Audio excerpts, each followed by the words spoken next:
You're listening to the Armchair GMs Sports Network.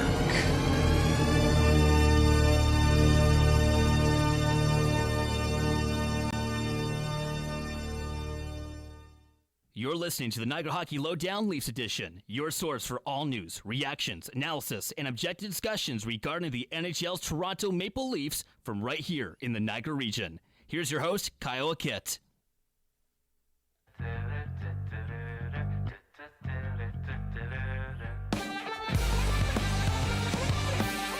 What's going on, Leaf fans? Welcome back to another episode of the Niagara Hockey Lowdown Leafs Edition right here on the Niagara Hockey Lowdown. We are your North American sports source for North American sports coverage by sports fans, for sports fans. You can tell it's been a while, and we are delivered to you right here in the Niagara region. You can follow the network on all social media platforms such as Twitter, Facebook, and Instagram by searching Armchair GMs Sports Network. The network is available to listen to on all audio podcast platforms such as Spotify, YouTube, Apple Podcasts, Google Podcasts, iHeartRadio, Castbox, and Deezer. So wherever you're getting your podcast, you can find us by searching the Armchair GMs Sports Network. You can also check out our website, armchairgmsports.com, for all things regarding our network, articles, podcast episodes, sponsors, and information about our contributors as well. As always, I'm your host of the Niagara Hockey Lowdown Leafs Edition. My name is Kyle. You can follow me on Twitter at justkyle51. And yes, look, if you're watching this on YouTube, we are in video form.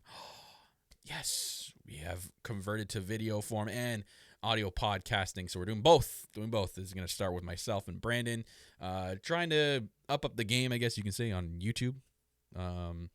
So, I mean, we were posting our podcasts on YouTube, but I guess, it didn't really make sense because we were just putting the podcasts out there, and you can't really watch the podcast on YouTube, and now you'll be able to. So I'm going to start doing it with this. We have our big draft episode coming up. So by the time you see this episode, it'll probably be already out, depending. We'll see. But we're both going to be on cam for that. But yeah, we want to bring a lot of YouTube content to the network. So you guys stay tuned for that. Make sure you're subscribed to the channel.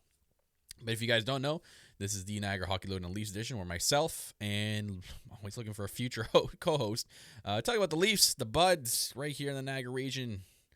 Hopefully your favorite team out there, if you're listening to this. If you're not, I don't know why you're listening to this. All I'm going to do is talk about Leafs. I don't know why you would show up to a Leafs podcast and hear anything else but Toronto Maple Leaf talk. Yeah, I don't know why you would actually want to be here if you didn't want to hear this stuff. Or you just want to watch me. You do you. I got you, fam. If that's what you need. But we're here to talk about the Buds, guys. It's been a while since. It's been a while. Like, it's been a while. Seriously, it's been a while since I've done a Leaf episode, and a lot's happened since then. I think the last time. It's the last time I did the Leafs episode. I think Kapanen's trade happened. I think it was around there. And a lot's happened since then, and I'm going to briefly talk about some of the things that happened since then, and obviously the big talk around the Buds that's been happening lately. Kyle Dubas teasing everybody with liking randos tweets. Some account named Mitch Marnie gets a like from Kyle Dubas, and it's literally like the crazy something you wouldn't see him like. I don't know what's going on with that. We'll have to see what happens, but the Leafs are sure to be busy this offseason. I guess I can start by congratulating the Tampa Bay Lightning for winning a Stanley Cup. What you guys did after in celebration, I will not talk about because I have my thoughts on that, and I'm not using this platform to talk about that. So we will leave. We'll leave that there. Anyways, yeah, it's been a while since I did a Leaf episode, and again, last time I did this, I think it was. Oh, sorry, I almost hit a clip there. Hit a clip there. No, I didn't mean to hit that. Yeah, but it was around the Kapanen trade, and that freed up that, like you guys know before, that freed up Cap. It was great to see Kapanen going back to his original, I guess you can say, his original team that he was drafted by. Hopefully it does work out for him. I'm praying for a good rest of his career. Maybe he wins a cup, just like all of your other Leaf player that leaves our team. They end up winning the cup, a.k.a. Tampa Bay Lightning. Who on that team won the Stanley Cup? Carver Hagee. What was he? A former Leaf, but he was also a former Ice Dog. So that's always a good thing to know and to be happy about, especially if you're a Niagara Ice Dog fan. Anyways, let's get into it. First things first. The Leafs did say they're not re-signing Kyle Clifford. Mixed emotions about this. I really thought for the amount of time that Kyle Clifford was here, which was like a week, it felt like almost a week, especially because the NHL shut down. We didn't get the end of the season, and trade deadline was in February, so basically he was here for a week. I thought he did all right, and I think he brought a lot of grit to our game, especially like the grit that we need. So Toronto Maple Leafs forward Kyle Clifford will become an unrestricted free agent. His agent, Todd Reynolds, told Terry Cochan of the Toronto Sun, or Cochan, I hope I'm saying that right, probably butchered it, and he intends to test the market. The agent says he's heading for free agency. The Leafs are aware of that as well. Currently, our cap situation, has forced the issue. The Maple Leafs traded Trevor Moore, a 2020 third-round pick, so a third-round pick for this year and a conditional one for next year. I forget what the conditions are on that pick. God, I should know that. To the Los Angeles Kings this was back in January to acquire Clifford and goaltender Jack Campbell. The 2021 third round would become a second round if Clifford re-signs in Toronto. Okay, so there's the condition right there, directly in front of me. God. Oh, why didn't I just read the rest of the sentence? Yeah, I butchered that. So Clifford, who's 29 years old, had 1 goal, 3 points in 16 games with the Maple Leafs this season. So again, he was here for like a short bit. He was without a point in 5 games against the Columbus Blue Jackets during the play-in round. A veteran that's played 676 NHL games. Good for him. Clifford posted a career high during the 2018-2019 season when he had 11 goals and 21 points. So he's not a goal scorer. Obviously, he's your guy that's going to go out there and be your gritty, grinder, enforcer type player.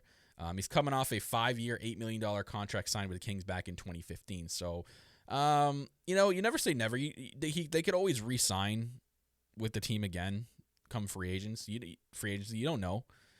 So hopefully if he does re-sign, I'd be welcome to it. Or if there's someone maybe cheaper that we could find as a replacement, or maybe, he goes and tests the market, can't find anyone, comes back to Toronto, maybe like a league min or like a mill for 1 year. Who knows? I'd be welcome to have him back. If he doesn't, good luck in your future endeavors. Kyle Clifford. So we'll see what happens. But the Leafs, again, they're going to be busy this year. They actually finally have a first-round pick, which brings us back to that Kapanen trade that we acquired the Pittsburgh Penguins first-round pick, which ends up being number 15. So let's talk about that 15th overall pick. I really want to get into a discussion here about this because the Leafs can do so many things with this 15th overall pick. They could trade it if a team is looking to get another first-round pick or get into the first round if they don't have a pick. The Leafs have a top 15 pick available to trade and to fix a lot of our problems here, mainly the defensive end. But if the Leafs decide not to trade the pick and select the 15th overall pick, I think they should take a realistic and hard look, which I think they will. Obviously, we should expect the Leafs to take a hard look at this. Potentially someone that's going to make an impact, I think, in the next year or two. Tops. I don't think anything beyond that should be someone we're looking at like a long-term build. That's not why we're going to go for this 15th overall pick, especially with this draft being the heaviest in the first round and the biggest in the first round. I think we should be able to use this pick to our advantage. That being said, this year's NHL draft is, again, so much stacked in the first round. It's projected to be a very deep draft. That's the word I was looking for. Deep. So pick 15 should, and in all caps here, SHOULD, I can spell, should result to be beneficial for the Leafs. The obvious need, right-handed shot D. It's a hot commodity in the NHL, but again, it's something we need. As we've seen in the past in the NHL draft, a lot of teams have shown to go off the board in terms of their scouting knowledge and what their scouts are saying and so forth, mainly from like 8th to 10 or from like 8th even to 15. You see a bunch of random picks or like they'll pick somebody and you're like, okay, I'm looking at the rankings. I don't see this guy anywhere. And you look at like a scouting report and like he's down in like the 200s. And it's like, hey, why'd you take this guy in the first round? Again, some scouts know more than others do. Depending on where they fall on the board, here's a few players, if available. I think the Leafs should take at 15. Not necessarily that they're going to look at or who they've been looking at. There's two players in particular. One is obviously a lot of people. It's a lot of people on, or let me rephrase that. And it's been a while. I'm already screwed up. one of the first person I think they should take a look at that's been on a lot of people's draft board. There you go, Kyle. You got it. Is Braden Schneider, or is it Brandon Schneider? I think I wrote it right. Braden Schneider. 6'1" defenseman, 205 pounds. He's a right shot, which is great. Played for the Brandon Wheat Kings. I think this kid has all the tools to develop into a world-class defenseman, a top 4 defenseman in the next couple of years. If not, he may be ready to go after 1 year, maybe with the Marlies, or maybe one more year in junior. But I think this guy has all the tools. I've seen a lot of prospect video on him. He looks very good out there. The one thing I noticed with him the most is he's got a lot of confidence with that puck. He has pure NHL vision right now in the WHL, and that's huge for a defenseman, a right shot defenseman like him. He's actually been compared to defensemen Victor Hedman, and I believe it was Aaron Ekblad. Not necessarily that he should be a top number 1 overall pick, but same style of play. And I think it was also Duncan Keith as well. So if he's got all those traits, he could be a very good defenseman. And if he's available, the Leafs should take him. But I have seen him in particular go in between 10 and 14, which I don't blame any team in between 10 and 14 to take a guy like Braden Schneider. So if he's available, Leafs should snag him up right away and develop the hell out of him and get him into that lineup. I'm not saying he could make the team next year, but if he has a really good camp and the Leafs are in need of someone to start right away, he could even crack the lineup, maybe as the bottom pair D. But I think they should really target him if he's available. The next, it's a slight reach. I've seen him go below 15 in a lot of draft rankings, but I've seen him actually go at 15 in some of them, and I agree with it. Another right shot defenseman, Justin Barron, 6'2", 189 pounds, big boy as well. Played for the Halifax Mooseheads. I liked his game.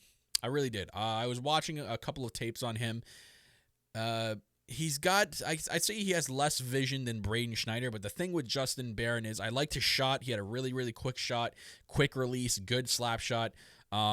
He knew how to work the power play a lot. I saw a lot of clips of him on the power play. He has the tools, if I could put it in perspective here, he has the tools to be a quarterback at the power play game, which if you guys know the Leafs, Morgan Riley is our one quarterback. I know this year they kind of went with Tyson Barrie in the first line. Originally it was Morgan Riley, but I think he has the tools to be a type of Morgan Riley type defenseman and to be that quarterback defenseman. He's been listed as a two-way defenseman. He does lean more on the defensive side when it comes to his two-way game, but I think that's another guy that the Leafs should really consider looking at. If they can't find anyone best available at 15, I would highly suggest slightly reaching for Justin Barron. I think this guy, maybe not in a year. I think this is definitely the max 2-year guy. In 2 years, he should be ready to go. Maybe like a year with the Marlies before he gets called up and really get accustomed to how the Leafs play and their system. So, again, those two guys, Braden Schneider, Justin Barron, look for them on the draft, guys. It's this coming Tuesday, so we'll see what happens. But yeah. Before we go anywhere else, though, I think we should take our first commercial break here on the show. So, guys, when we come back, we'll talk about a couple of coach hirings by the Leafs and obviously the big elephant in the room, and that is Mr. Alex Pietrangelo. And I got some talk about Freddie Anderson as well. Some interesting things have been developing lately, so we'll see what happens. But don't go anywhere, guys. We'll be right back here on the Armchair GMs Sports Network and also right here on the Niagara Hockey Lowdown Leafs edition. Carmine's Pizzeria Italiano, serving traditional-style Italian pizzas made with the freshest, top-quality ingredients. Loaded subs and their famous chicken wings. Winners of the Reader's Choice Diamond Award 4 years running from Niagara this week for Best Pizza and Wings in Niagara Falls. Home of the best tray and wing combo in town for the price and quality. Open daily from 3 p.m. to 9 p.m. Located on the corner of Drummond Road and Dunn Street. Available for call-ahead pickup or delivery at 905-374-4400. Make sure to like them on Facebook and view their website for their menu at carmine'spizzeria.ca. Carmine's Pizzeria Italiano. Way too good. As we all adjust to this new world that we're living in today, masks are now mandatory, and Niagara's own Custom PPE is Canada's leading face mask provider. Visit them online at customppe.ca and choose between several mask options with different colors and sizes. Add your organization, company, or team logo so you make your face masks unique. Available to purchase online 24/7 at customppe.ca and shipped within 1 week. They have the best prices and quickest turnaround in Canada, and no order is too big or too small. also offering custom floor stickers as well as face and counter shields for your business or workplace. Visit customppe.ca and use the code ARMCHAIR at checkout for 20% off your custom or blank face mask today. Custom PPE, Canada's leading face mask provider. Attention job seekers, if you are currently looking for work in the Niagara region, you owe it to yourself to check out the services provided by the Niagara Employment Help Center, located at 6100 Thoroldstone Road, Niagara Falls, directly across from the Camisos Plaza. Their free services include resume and cover letter writing, community resource and referral information, local labor market information, job search strategies, assistance with clarifying employment training and career goals, employment counseling and job search support, second career information and registration assistance, and all their services are currently provided by appointment only. So give them a call at 905-358-0021 or visit their website at ehc.on.ca, the Niagara Employment Help Center. This Employment Ontario program is funded by the Government of Ontario.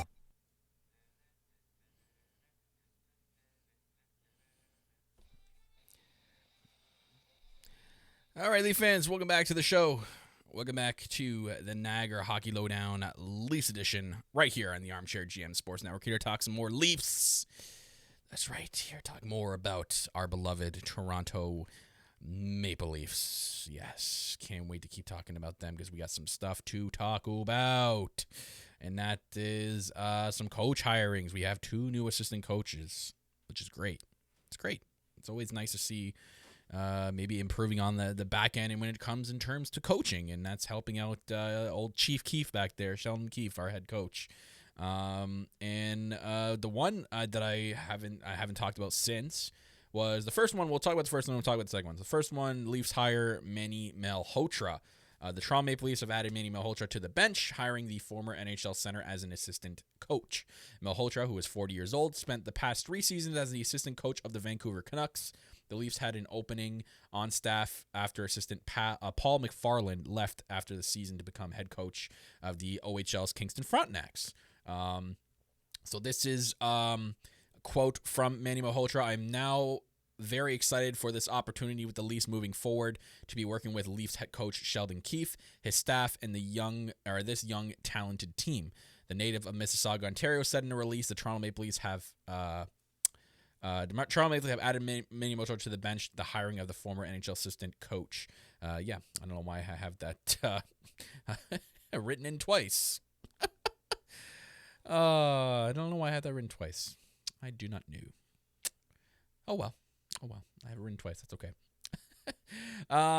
But yeah, Malhotra, 40 years old again. He spent the last 3 seasons with Vancouver under Travis Green, which is a former Leaf, so that worked out in a weird way. But I'm excited for Manny Malhotra. I think he brings a lot of stuff to the table. I mean, he has his experience in the NHL. He's got his experience with coaching under an assistant role with Travis Green, and now he's coming over with Sheldon Keefe. So I'm sure he's going to implement his style of coaching and talk it over with Sheldon Keefe and make it happen. And the other big one was Paul McClean. So the Leafs have added 2 big assistant coaches to their back end. So I'm interested to see how this goes. Manny Malhotra is one of them that intrigues me, and Paul McClean not so much because I know what he's about. I actually forgot that Manny Malhotra was still even coaching or doing anything in this league, to be real.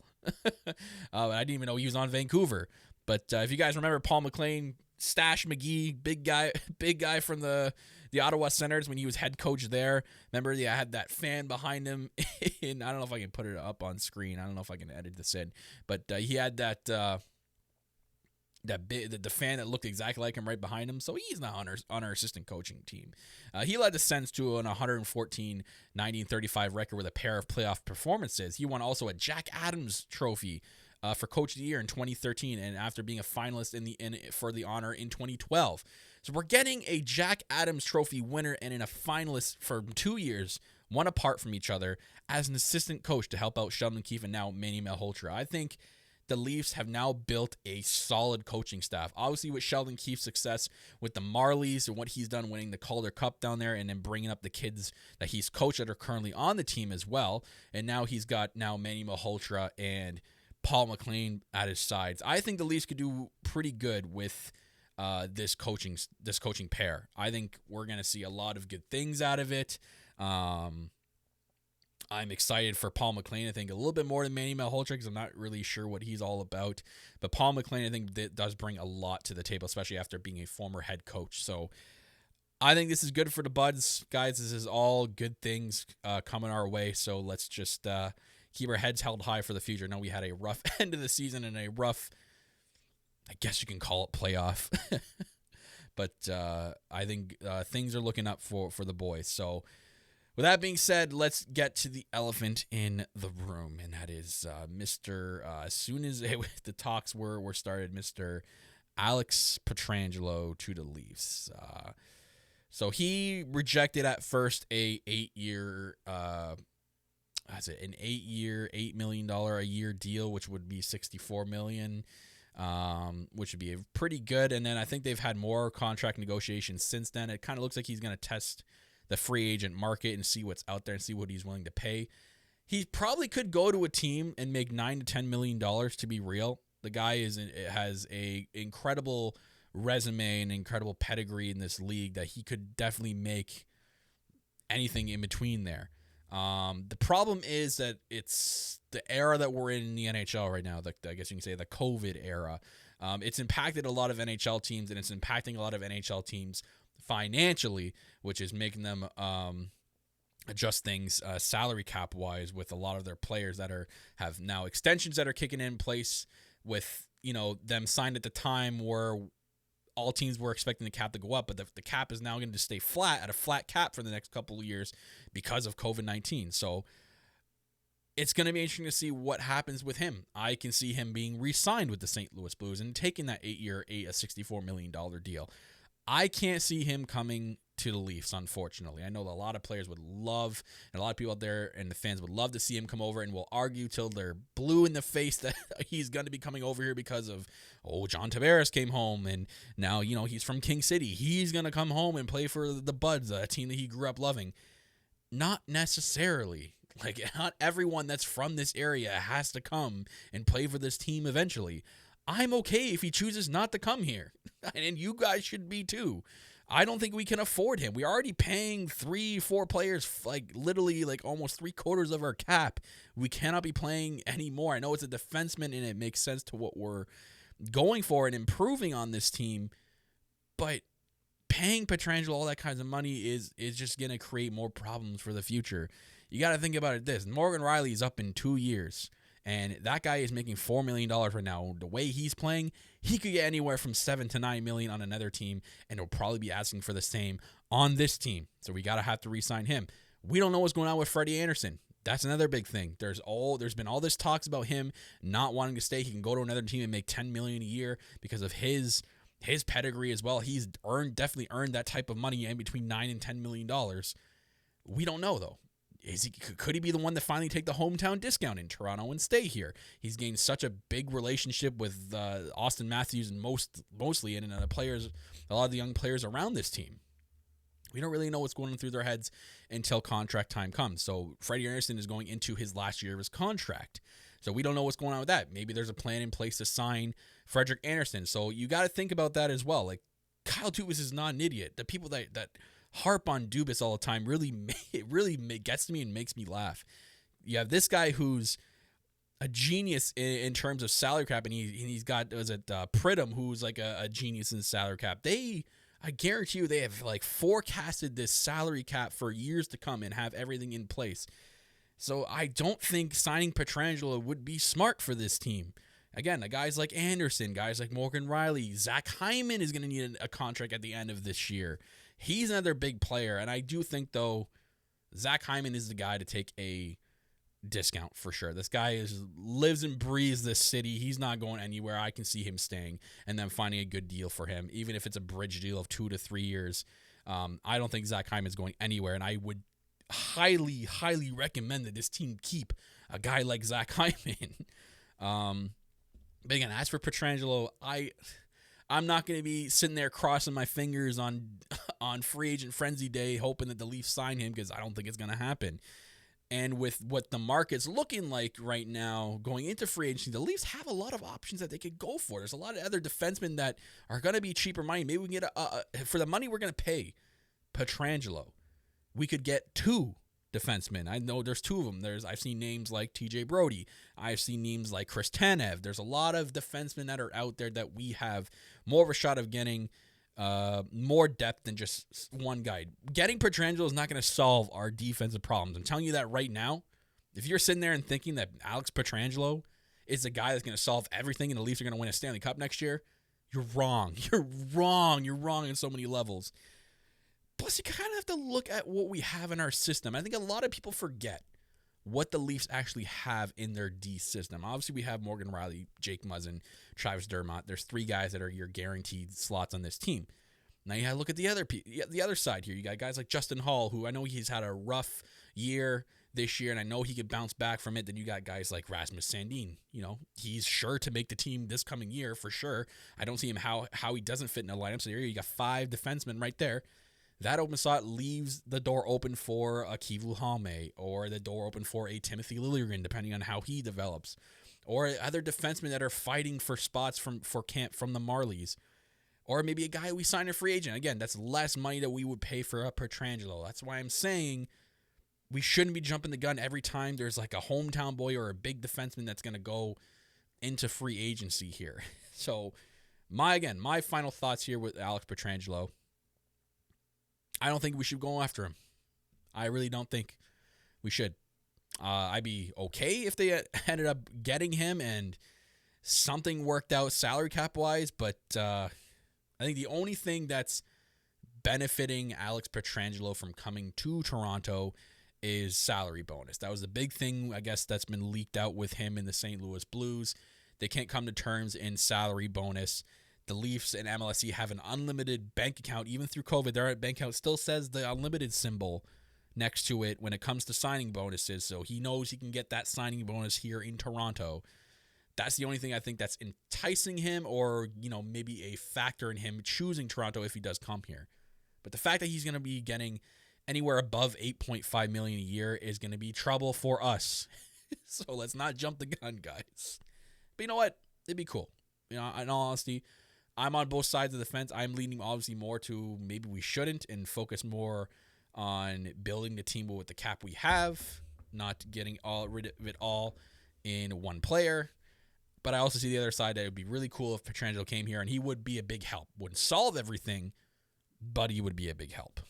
So I also did see that, so in hockey news in general, that the Pittsburgh Penguins signed Tristan Jarry.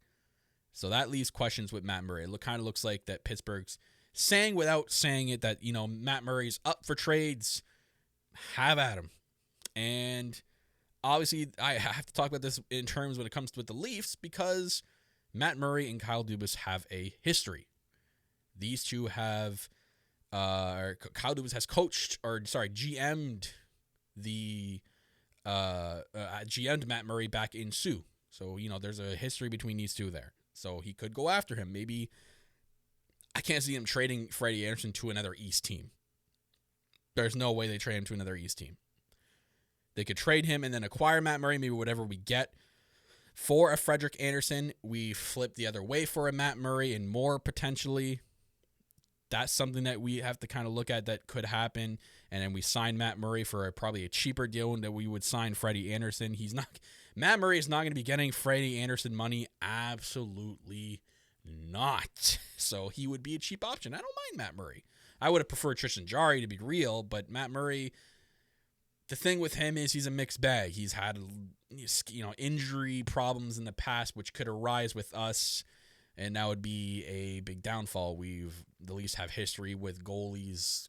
Our history with goalies is insane. I don't need to sit here and describe it, but you guys know if you know. And we have a decent backup. We do have a decent backup. Jack Campbell. I saw people saying that we should go after Henrik Lundqvist. I'm like, no. We finally found a good backup. Let's not ruin him or degrade him or put him down. He proved himself, I think, in the time that he spent here with the Leafs. Jack Campbell is the perfect backup. We are fine with him, and we have him cheap. Like 1.5 was it, or 1.2 million? That's perfect. So again, it's gonna be very, very busy for the Leafs in the next couple of days, guys, and the weeks coming up. Like, I think we're so close to the next season, and it's gonna be a very busy time for the Leafs. That's what I'm trying to get at here. So, let's kind of breathe a little bit here and just go along for the ride. I have faith in Kyle Dubas. I have faith in Brendan Shanahan. I have faith in Sheldon Keefe and the coaching staff. And I have faith in the players. And so should you all out there.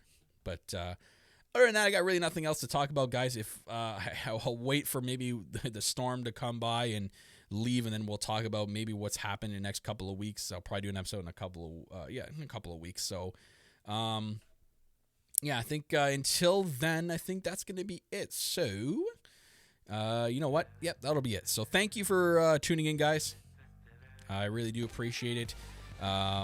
This has been another episode of the Niagara Hockey Lowdown Leafs edition right here on the Armchair GM Sports Network, your source for North American sports coverage by sports fans for sports fans, and delivered to you right here in the beautiful Niagara region. All the links for you guys to follow will be in the description of the video version of this podcast on YouTube, or by going to our website and checking it out, armchairgmsports.com. A big thank you to all our great sponsors who help and support our network to keep the show on the air. Make sure you are checking out your great sponsors, guys. If you live in the Niagara region, they do help us, and they do help the Niagara region as well. So tell them the Armchair GMs Sports sent you. And finally, to you viewers out there, thanks for tuning in and listening along with this episode. My name is Kyle. This has been another episode of the Niagara Hockey Lowdown Leafs edition on the Armchair GMs Sports Network by sports fans for sports fans. I'll see you guys later. Take it easy.